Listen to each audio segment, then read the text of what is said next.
Roller coaster enthusiasts often debate what the worst roller coaster in the world is. From the Vekoma SLC to the Zamperla Volare, plenty of coasters have received infamous reputations over the years. But in 1998, Scotland's M&D's theme park would open a roller coaster that would go down in history as among the worst of the worst. But why exactly was this roller coaster so bad, and how did it come to be? Let's find out today on Theme Park Crazy.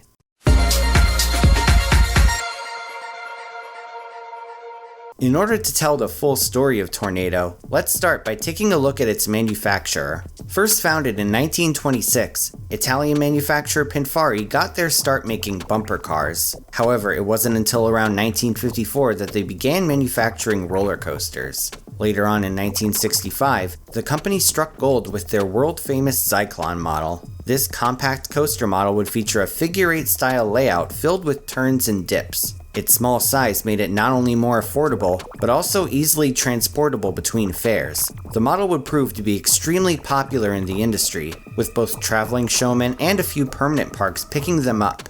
For quite some time, Pinfari dominated the industry with this coaster model, and would end up building over 200 of them. As time went on though, the public started to yearn for something more thrilling. Companies like Aerodynamics and Schwarzkopf were building new state-of-the-art coasters, which were much bigger and far more intense than the Zyklon. Some of these new coasters would even take guests upside down, which until then was only attempted by a handful of problematic experimental coasters. The introduction of looping coasters into the mainstream likely put a considerable amount of pressure on Pinfari, so they had to act fast. In 1982, Pinfari responded to this looping coaster boom by making one of their own. This model, known as the TL59, would be the first from the company to feature an inversion, though it was soon superseded by the looping Zyklon, or ZL for short.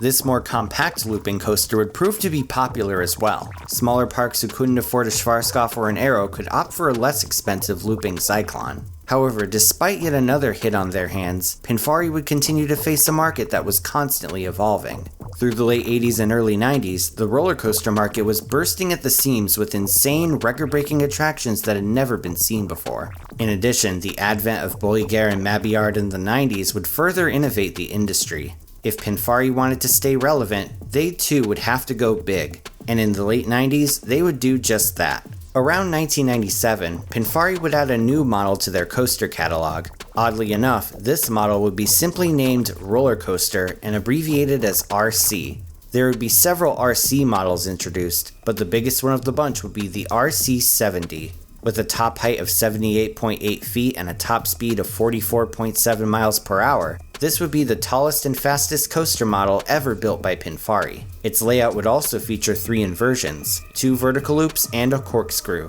the latter of which would be the first and only time the company would attempt this inversion. Even better, just like their previous coasters, it was also portable, so it could be installed at both permanent parks and traveling fairs. By all means, this was the most impressive looking coaster the company had ever designed. So the question was, who would be the first park owner to purchase this ride? Fortunately for Pinfari, this question was answered in 1997. That year, a small park in Scotland named M&D's Theme Park would be the first permanent park to install an RC70. The park was in its second season of operation at that point, and officials were hoping to add a major attraction next year to boost attendance. So in the summer of 1997, park owners Matthew and Douglas Taylor signed a contract with Pinfari to build an RC70. Construction would shortly begin thereafter, and by 1998, Pinfari had officially built its tallest and fastest coaster. Park officials were no doubt excited to premiere their new A-list thrill ride.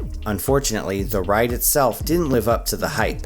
Starting off with a right turn out of the station, passengers would ascend the lift hill. Immediately afterwards, the train would dive down a steep curved drop. After a curved incline, the trains would plummet downwards once again, this time being met with 2 consecutive vertical loops. Up until this point, the ride was said to be quite good and even pretty smooth. However, as notable coaster blogger Richard Bannister described it, I had just begun to think that maybe this might turn out to be a good ride after all, when things went rapidly to hell.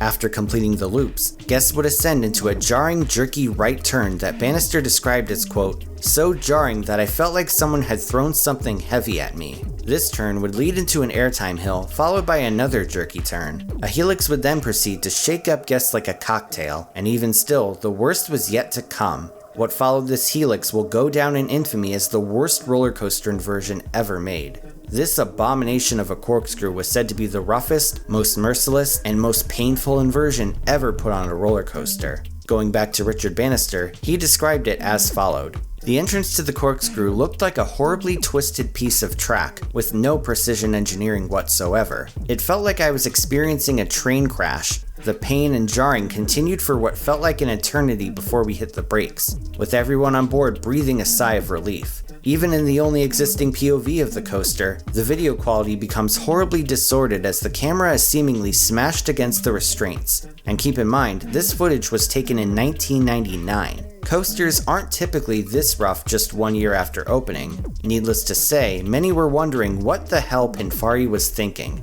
Remember the corkscrew that was removed from Busch Gardens Williamsburg's Drachenfire? Well, that might as well be a kiddie ride compared to this. Busch Gardens at least had the decency to remove Drachenfire's corkscrew after 3 years of operation. M&D's, however, didn't remove the corkscrew until 8 years of operation. That's 8 years of torture, 8 years of horror, and 8 years of cranium decimation.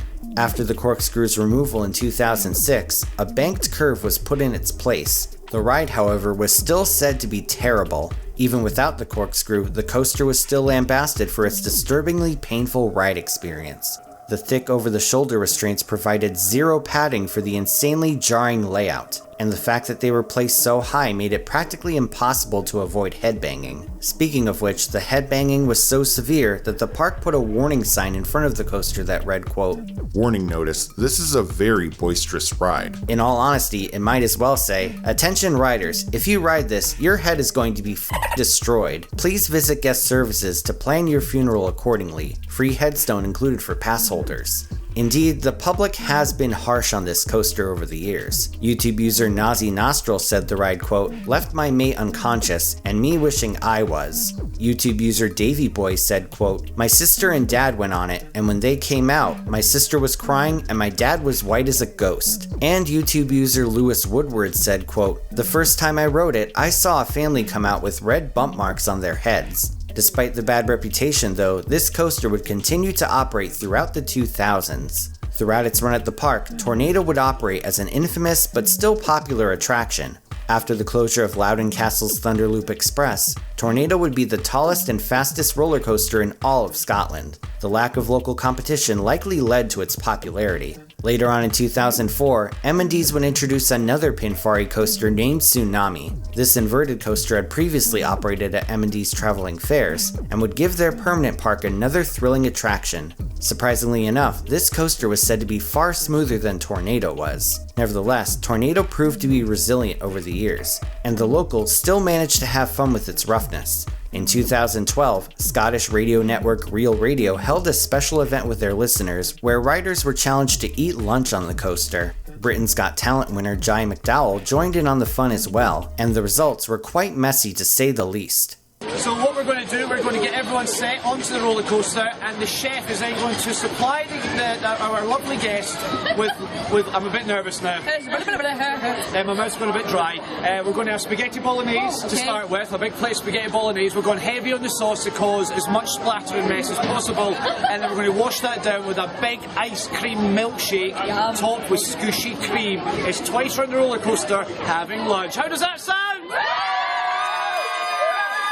Indeed, locals managed to make the best of this unforgiving attraction, but in 2016, a horrific accident would be an absolute nightmare for the park. On June 26 that year, Tsunami's train would completely fly off the rails and crash in an accident that was unprecedented for a ride of its kind. Although there were miraculously no deaths, 2 adults and 8 children were injured, with 3 of those children ending up in critical condition. An investigation was immediately conducted, and negligence was found to be the culprit. As it turned out, the park had hired a self-employed inspector named Craig Boswell, who deliberately passed on completing a crucial safety report. Boswell allowed the ride to pass inspection just 16 days before the accident, and park officials were completely unaware of him cutting corners. Boswell admitted to violating safety standards and would later be sentenced to 160 hours of unpaid community service. Meanwhile, M&D's officials would eventually plead guilty to breaching health and safety laws, admitting that they should have involved a more competent inspector. While park officials originally planned on reopening Tsunami, the ride was torn down shortly afterwards and would later be replaced by another roller coaster relocated from another area of the park.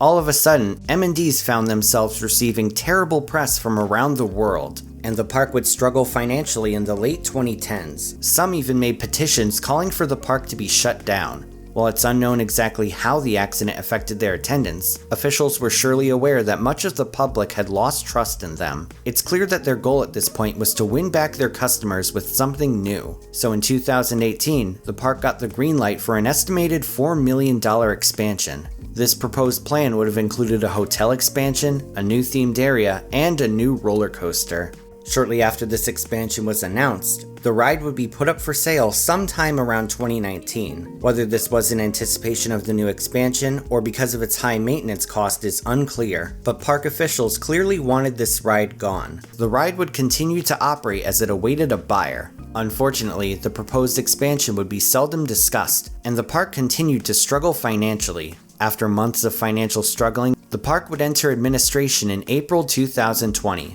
This is similar to Chapter 11 bankruptcy in the United States, and the fate of the park was unknown. While the park would soon be bought out of administration, Tornado would end up being sold soon afterwards. In November 2020, this coaster was sold to a traveling showman in South France, who will tour the ride in the country's fair circuit in 2021. The coaster's first run is said to be at a permanent fairground named Parc d'Attraction Marseille-en-Plage, and shortly after the announcement, the coaster would be swiftly dismantled. Since the model was originally meant to be portable, the dismantling process was likely much easier. While some British coaster enthusiasts celebrated its removal, the ride still has somewhat of a cult following. After all, it had been the biggest coaster in Scotland for quite some time, so it was a standout attraction in the region. YouTube user DJ Ghost says, "I'm gonna miss this. It was such a good ride besides the neck brace you needed when at the end, but I have so many memories of this ride as a kid." YouTube user Taylor Monroe says, "I lived down the road from it, and as much as it was my home country's biggest attraction, and as much as it destroyed my body with bruises, I'll miss our WeMax coaster." And YouTube user Race says, "Wait, OMG, no, not my Tornado." It just goes to show that even the worst coasters in the world can have their own fan bases. Considering its age and the fate of Tsunami, it's honestly a miracle that this ride hasn't been scrapped. Hopefully it will have a successful run in the French fair circuit, and who knows, I might even do a video on it one day. Thank you all so much, and if you want to support me on Patreon, I've put a link in the description. Thanks for watching everyone, feel free to like, share, and subscribe. You can follow me on social media on Twitter, Instagram, and Facebook, or you can check out my website at themeparkcrazy.com. This is Theme Park Crazy, and I'll see you all next time. Wow, my God. Now that was an experience. What an head basher that was. It was rough. It was fun, very fun, but rough. Wow.